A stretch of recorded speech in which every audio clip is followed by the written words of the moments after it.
నమస్తే welcome to 99 TV. Jethwani కేసులో మొత్తానికి ముగ్గురు ఐపీఎస్ని సస్పెండ్ చేస్తూ రాష్ట్ర ప్రభుత్వం నిర్ణయం తీసుకుంది. వారు ఏ రకంగా విధులని ఆటంకం కలిగిస్తూ విధుల్ని అతిక్రమిస్తూ వాళ్ళు వ్యవహరించారో మొత్తం సోదాహరణంగా స్రవంతి రాయ్ ఇచ్చిన రిపోర్ట్ ఆధారంగా డీజీపీ ఈ నిర్ణయం తీసుకున్నట్టుగా నిన్న మొత్తానికి 3 జీవోలు ముందర కాన్ఫిడెన్షియల్లో పెట్టారు. తర్వాత ప్రజలకు తెలియాలని చెప్పి ఓపెన్గానే ఉంచారు ఆ జీవోలన్నీ కూడా. అందులో సీఎంఓలో ఈ కుట్ర జరిగింది. బహుశా జీవోలలో ప్రస్తావన ఈ రకంగా ఇంతకుముందు లేకపోయి ఉండొచ్చు. సీఎంఓల గురించి నేరుగా ప్రభుత్వాలు మారుతుంటాయి, పార్టీలు అధికార పక్షం నుంచి ప్రతిపక్షంలోకి, ప్రతిపక్షం నుంచి అధికార పక్షంలోకి వస్తుంటాయి. కానీ సీఎంఓ అనే వర్డ్ కాయిన్ చేయటం మొదటిసారి అనుకుంటాను. నాకున్న ఎరుక మేరకు ఇది. జస్ట్ చీఫ్ మినిస్టర్ ఆఫీసులో ఇంత కుట్ర జరుగుతుంటే ఆ కుట్రకి ప్రధాన బాధ్యత తీసుకున్న పిఎస్ఆర్ ఆంజనేయులు గారు, ఆయన డీజీ ఇంటెలిజెన్స్గా ఉన్నారు, డైరెక్టర్ జనరల్ ఇంటెలిజెన్స్గా ఉన్నారు. లా అండ్ ఆర్డర్ డీజీపీ తీసుకోవాల్సిన నిర్ణయం ఆయనే తీసేసుకొని ఆయనే విజయవాడ సిపి కాంతి రాణాను అలాగే విశాల్ గున్ని గారిని పిలిపించి మాట్లాడి స్కెచ్ ఇచ్చి ఈ రకంగా చేయమని చెప్పడం. ఇన్ఫ్యాక్ట్ ఫిబ్రవరి 2వ తారీఖు ఎఫ్ఐఆర్ నమోదైంది. జనవరి 31న జత్వానీని ఆమె కుటుంబ సభ్యుల నుంచి అక్కడి నుంచి లిఫ్ట్ చేశారు. సరే, మొత్తంగా ఏంటంటే ఐపీఎస్ ఆఫీసర్స్ ప్రతి మూమెంటు డీజీపీకి తెలియాలి. అందులో ఒక పోలీస్ కమిషనర్ ర్యాంక్ అధికారి, ఒక పోలీస్ కమిషనర్ ర్యాంకు, తర్వాత డీసీపీ ర్యాంక్ స్థాయి ఐపీఎస్లు వీళ్ళు ఎవరైనా వాళ్ళకు ఇచ్చిన ఉద్యోగం ఇచ్చిన చోట కన్నా వేరే చోటకి వెళ్ళాల్సి ఉంటే డీజీపీ ఆఫీస్కి ప్రయర్ ఇంటిమేషన్, దట్స్ ప్రోటోకాల్, చెప్పి వెళ్ళాలి. వీళ్ళు చెప్పి వెళ్ళలేదు. అది ప్రాథమికంగా స్రవంతి రాయ్ గారు చెప్పిన దాంట్లో పేర్కొన్న అంశం అన్నమాట, ప్రధానమైన అంశం. రెండోది, వారి ఫ్లైట్ టికెట్ ఛార్జెస్ అన్నీ కూడా పిఎస్ఆర్ ఆంజనేయులు గారు ఎస్ఆర్ అమౌంట్ నుంచి ఇచ్చారు, సర్వీస్ రివార్డ్ అమౌంట్ నుంచి ఇచ్చారు, which is nothing to do with law and order. DGP గారి ఆఫీస్కి తెలియాలి, అది తెలియలేదు. రెండోది, ఫ్లైట్ ఛార్జెస్ అవన్నీ కూడా దానికి కావాల్సిన ఇతరత్ర అమౌంట్ ఖర్చుల నిర్వహణ కోసం డీజీ ఇంటెలిజెన్స్ వారిచ్చారట. ఇక మూడో అంశం వచ్చేప్పటికీ దాంట్లో బొంబాయి నుంచి వీరిని తీసుకురావడానికి ఏర్పాటు చేసిన వాహనాలు కూడా వాటి నెంబర్లు, వాటి మూమెంటు, వాటి ఛార్జెస్ అవన్నీ కూడా వీళ్ళే పే చేశారట. ఏ వాహనాలు వాడారో కూడా ఆవిడ చెప్పారు. ఇక నాలుగోది, జత్వానీని లిఫ్ట్ చేసి తీసుకొచ్చిన తర్వాత విజయవాడలో గెస్ట్ హౌస్లో ఉంచి చేసిన విచారణ సందర్భంగా అది ఇబ్రహీంపట్నం గుట్టల్లో కొండల్లో ఎక్కడో చాలా సుదూరంగా ఒక 3 days ఒక మహిళని ఒక భయానకమైన వాతావరణంలో ఉంచడం. అన్నింటికి మించి 5 లక్షల రూపాయల లావాదేవీ ఉన్న కేసులో 2 లక్షల రూపాయలు ఫ్లైట్ ఛార్జెస్ అను మరొకటను ఇతరత్రాను పెట్టుకొని వెళ్లాల్సిన అగత్యం ఎందుకు ఏర్పడింది? ఇన్వెస్టిగేషను చాలా అద్భుతంగా నిర్వహించారు స్రవంతి రాయ్ గారు. ఎటువంటి పక్షపాత ధోరణి వ్యవహరించకుండా నిర్వహించారనేది appreciable fact junior IPS officer అయినప్పటికీ. ఎందుకంటే ఏ ఆరోపణలు ఎదుర్కొని సస్పెండ్ అయ్యారో ఆ ముగ్గురు ఐపీఎస్ ఆఫీసర్లతో పాటు ఈవిడ అంటే వారి పర్యవేక్షణలో లోగడ పనిచేస్తున్నారు. సిఐడి కావచ్చు, ఇంటెలిజెన్స్ కావచ్చు, ఈ general law and order police కావచ్చు. అయినా కూడా ఆవిడ నిష్పాక్షికంగా వ్యవహరించారు, మొత్తం వివరాలన్నీ వెల్లడించారు. అంతా బాగానే ఉంది. వీళ్ళు కేవలం పాత్రధారులే, ఇంక్లూడింగ్ పిఎస్ఆర్ ఆంజనేయులతో సహా. పిఎస్ఆర్ ఆంజనేయులు గారికి కూడా ఎక్కడి నుంచో డైరెక్షన్ వచ్చింది. మరి ప్రక్రియ అక్కడితో ఎందుకు ఆగింది? డెఫినెట్గా పిఎస్ఆర్ ఆంజనేయులు గారు చెప్పుంటారు విచారణ ప్రక్రియలో భాగంగా తనకి ఎక్కడి నుంచి ఒత్తిడి వచ్చింది అనేది. ఏ ఒత్తిడి రావటం కారణంగా విశాల్ గున్నిని, కాంతి రాణా టాటాని పిలిపించి వారికి అసైన్మెంట్ అప్పచెప్పారనే విషయం కూడా ఆయన చెప్పి ఉంటారు, వాళ్ళు చెప్పి ఉంటారు. వీళ్ళందరితో పాటు ఈ ఒత్తిడిని ఎదుర్కొన్న ఏసీపీ రమణమూర్తి గారు, సిఐ హనుమంతరావు గారు వీళ్ళు చెప్పి ఉంటారు. మరి ఈ అంశాలన్నీ ఆ రిపోర్ట్లో ఉన్నాయా లేదా, అవెందుకు రివీల్ చేయలేదు? జగన్మోహన్ రెడ్డి గారు చెప్పుంటే జగన్మోహన్ రెడ్డి గారి పేరు ఖచ్చితంగా వాడి ఉండవచ్చు. ప్రభుత్వానికి ఏమన్నా మొహమాటమా? సజ్జల రామకృష్ణారెడ్డి నుంచి డైరెక్షన్స్ వచ్చాయా? టాప్ సజ్జన్ జిందాల్ ఏమన్నా ఇన్ఫ్లుయెన్స్ చేసి గవర్నమెంట్ ఆఫ్ ఇండియా నుంచి చెప్పించాడా? ఆ రోజు ప్రభుత్వంలో ఉంది ఎన్డీఏ, ఇప్పుడు కూడా కేంద్రంలో ఉన్నది ఎన్డీఏ ప్రభుత్వమే.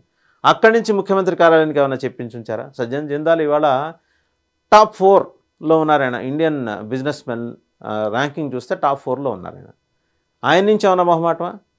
మహారాష్ట్ర ప్రభుత్వం నుంచి ఈ కేసుని బదలాయించడానికి ఈ కుక్కల విద్యాసాగర్ అనే ఒక వ్యక్తిని తీసుకొచ్చి ఈ కేసుని మొత్తానికి ఫ్రేమ్ చేశారు. అద్భుతమైన ఫ్రేమ్ వర్క్. అందులో గూఢచారి 116కి కావాల్సిన స్క్రిప్ట్ అంతా పిఎస్ఆర్ ఆంజనేయులు గారు ఆయన టీం చేశారు. అప్రిషియేట్ చేయాలి. కొత్త స్క్రిప్ట్ రైటర్లకి, స్క్రీన్ ప్లే రైటర్లకి ఇబ్బంది లేదు, పోలీస్ డిపార్ట్మెంట్కి వెళ్తే ఐపీఎస్ల దగ్గర ఇలాంటి గొప్ప స్క్రీన్ ప్లేతో ఉన్న కథాంశాలు దొరుకుతాయని చెప్పడానికి ఈ కేసు ఒక గొప్ప ఉదాహరణ. ఈరోజు జత్వాని గారిని, వారి కుటుంబ సభ్యుల్ని, ఒక మర్యాద కలిగిన కుటుంబం, నేవీ ఆఫీసరు వారి తండ్రి, ఆర్బీఐ అధికారి వారి మాతృమూర్తి, she herself is an actor, అలాగే choreographer, doctor and social activist. ఇంత సెలబ్రిటీ స్టేటస్ ఉన్నామె, ఆమెను అంత బలవంతంగా హడావుడిగా తీసుకురావడానికి గల కారణాలు ఏంటి? అవన్నీ స్రవంతి రాయ్ గారు విచారించారు. బట్ దీని మూల కారణమైన సజ్జన్ జిందాల్ని గురించి ఆమెను ఎందుకు ప్రశ్నించలేదు? అది ఎందుకు బయటకు రాలేదు? ఒకటి ప్రశ్నిస్తే సజ్జన్ జిందాల్ ఫ్యాక్టర్ని ఎందుకు డౌన్ సైజ్ చేసే ప్రయత్నం జరుగుతోంది? ఏమైనా ఇన్స్ట్రక్షన్స్ ఉన్నాయా? ఏది ఈ ప్రభుత్వానికి ఏమైనా ఇన్స్ట్రక్షన్స్ ఉన్నాయా? గత ప్రభుత్వానికి అయితే ఇన్స్ట్రక్షన్స్ ఉన్నాయి, అందులో సందేహం లేదు. అలాగే జగన్మోహన్ రెడ్డి గారికి సజ్జన్ జిందాల్ నుంచి ఒత్తిడి ఉంది, మొహమాటాలు ఉన్నాయి, డబ్బులు చేతులు మారాయట, లావాదేవీలు జరిగినాయట. సరే, ఆ లావాదేవీల వ్యవహారం ఏంటో ఎలాగో ఇన్వెస్టిగేషన్లో జరుగుతుంది. ఇవన్నీ తేలినప్పుడు సజ్జన్ జిందాల్కి నోటీస్ ఇచ్చామా? వారిని విచారించామా? లేదా వారిని విచారించే ప్రయత్నం చేశామా? చేయబోతున్నామా? ఇలాంటి అంశాలన్నీ కూడా ఎందుకని ఆ రిపోర్ట్లో ప్రస్తావించలేదు? ఒకవేళ రిపోర్ట్లో స్రవంతి రాయ్ గారు ఇచ్చిన రిపోర్ట్లో అవన్నీ ప్రస్తావించినా సరే డీజీపీ గారు జీవో రూపంలో వ్యక్తీకరించిన ఈ మొత్తం వాస్తవాలతో పాటు వాటిని ఎందుకు జోడించలేదు? ఈ ప్రశ్న ఇవాళ సోషల్ మీడియాలో చాలా బలంగా వినిపిస్తుంది. సజ్జన్ జిందాల్ అందరివాడు, ఏ ప్రభుత్వం ఉన్నా ఏ పార్టీ ఉన్నా వారికి కావలసిన వాడు అనే వాస్తవం దీంతో ఎస్టాబ్లిష్ అయిపోయిందనే మాట కూడా బలంగా బయటకు వచ్చింది. కొందరు తెలివిగల వాళ్ళు, తెలివిగల వారమని అనుకుంటున్న వాళ్ళు అనేది ఏంటంటే, సజ్జన్ జిందాల్ ప్రస్తావన ఇప్పుడు ఎందుకు? ముందర ఈ విషయంలో ఐపీఎస్ను సస్పెండ్ చేయాలి, ఐపీఎస్ల మీద చర్యలు తీసుకోవాలి, ఆ తర్వాత కదా ఎప్పుడో చూసుకోవచ్చు. ఆ తర్వాత ఎప్పుడో ఎందుకు చూసుకోవాలి? ఇప్పుడే ఎందుకు చూడకూడదు? ప్యారలల్గా ఇన్వెస్టిగేషన్ ఎందుకు నడవకూడదు? ప్యారలల్గా ఇన్వెస్టిగేషన్ చేసిన కేసులు లోగడ లేవా? ఇంతకన్నా తీవ్రమైన కేసులు, ఇంతకన్నా తీవ్రత తక్కువ ఉన్న కేసుల్లో కూడా 7 టీమ్స్ పనిచేసిన సందర్భాలు లేవా?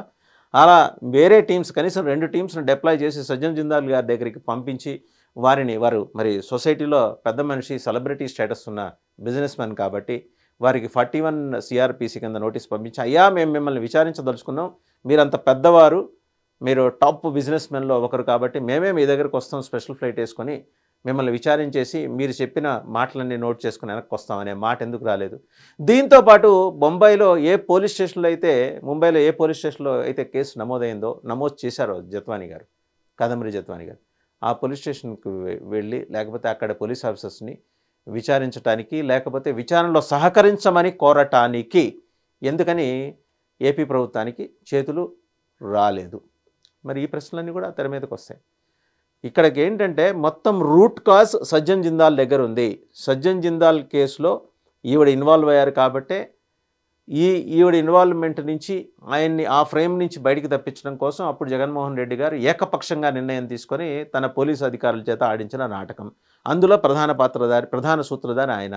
దాన్ని మొత్తం సూపర్వైజింగ్ మెకానిజం అంతా సజ్జల గారు చేశారు, సజ్జల రామకృష్ణారెడ్డి గారు చేశారు. వాళ్ళని విచారిస్తారు. సో ఓకే, వాళ్ళు ఇక్కడే ఉంటారు. మహారాష్ట్ర పోలీస్ యంత్రాంగంతో కలిసి వర్క్ చేయడానికి లేదా వారిని సంప్రదించడానికి ఈ విషయంలో ఏపీ పోలీస్ ఎందుకు ముందుకు రావట్లేదు? These are all the questions. ఇవి అనాన్సర్డ్గా ఉండే ప్రమాదం కనిపిస్తోంది. ఇదే గనక జరిగితే ఈ వ్యవహారంలో మేము మా తీరిక చూసుకొని ఒక 4-5 ఏళ్ళు ఆగి ఎప్పుడో మా ప్రభుత్వం టర్మ్ అయ్యే లోపల మేము విచారిస్తామనే మాట గనక ప్రభుత్వం చెప్తే డెఫినెట్గా దట్ ఈస్ క్వశ్చనబుల్. అది ప్రశ్నించి తీరాల్సిన అంశమే. అండ్ ఇక్కడ మహారాష్ట్ర ప్రభుత్వం కానీ మహారాష్ట్ర పోలీస్ యంత్రాంగం కానీ ఈ విషయంలో స్పందించాలి. వారు కూడా స్వచ్ఛందంగా, ఒకవేళ ఏపీ పోలీసు అడిగిన అడగకపోయినా వారు స్పందించాలి. సజ్జన్ జిందాల్ వ్యవహారంలో వారి దగ్గర ఉన్న ఎవిడెన్స్ ఆంధ్రప్రదేశ్ పోలీస్కి ఇవ్వాలి. ఇచ్చినప్పుడే దీంట్లో అసలు వాస్తవాలు, ఇంకా మరుగున పడిన నిజాలు, వాస్తవాలు అన్నీ బయటకు వచ్చే అవకాశం ఉంది. సో ఈ సస్పెన్షన్ తోటి ఈ కేసు ఆగకూడదు. ఈ ముగ్గురు సస్పెన్షన్స్ తోటి ఫర్దర్గా ముందుకు వెళ్ళాలి. అది కూడా ప్యారలల్గా 4-5 టీమ్స్ వెళ్ళి ఇన్వెస్టిగేట్ చేయాలి. ప్రభుత్వం ప్రతిష్టాత్మకంగా తీసుకుంది, కేసుని శాంతం విచారించండి, మాకేం మొహమాటం లేవు, మేము జగన్మోహన్ రెడ్డి ప్రభుత్వం మీద వేసిన అవినీతి నిందలేవి మా మీద ఉండకూడదు అని ప్రభుత్వం భావించే పని అయితే ఆయన కూడా పిలిచి విచారించాలి. ఆయన ఏదో చెప్తారు, ఒక పేరా చెప్తారో 2 పేరాలు చెప్తారో, అది రాసుకొని రండి. కనీసం ట్రాన్స్పరెంట్గా ఉన్నామని నిరూపించుకోవడానికి ఏపీ పోలీస్ ముందున్న పెద్ద సవాల్ ఇది.